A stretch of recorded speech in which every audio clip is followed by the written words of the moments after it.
Hello traders, welcome to my YouTube channel Agile Trading. So now first let me show you today's date and time. So today is 8th of January 2021 and currently time is 9:45 AM. Traders, coming on to our today's trade, I have taken a trade in Bajaj Finance. Here you can see traders, and this is the trade.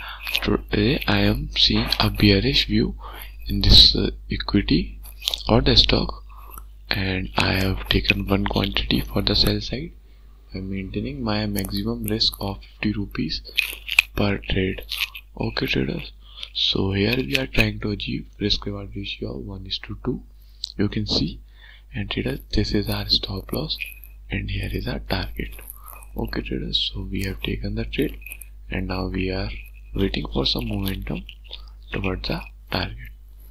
Okay traders, so this is the trade, and when it will show some momentum I will update you and let the trade gets, and I will tell you all the setup and the logic which I am using in this trade. So now I am pausing the video.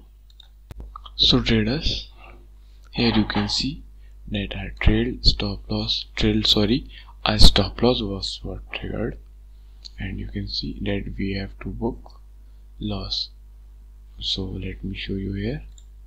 So this is my terminal on which I had traded, and here it is showing a loss of 38 rupees. So traders, this is the thing which I have done today. It's totally fine that we have booked the loss. Sometimes we have to book losses also, so we are just learning and that's okay. That's why we are risking a very small amount of money, and soon we wish to become a successful trader. So traders, this was my today's trading video. Hope you enjoyed it. So thank you for watching the video and have a good day.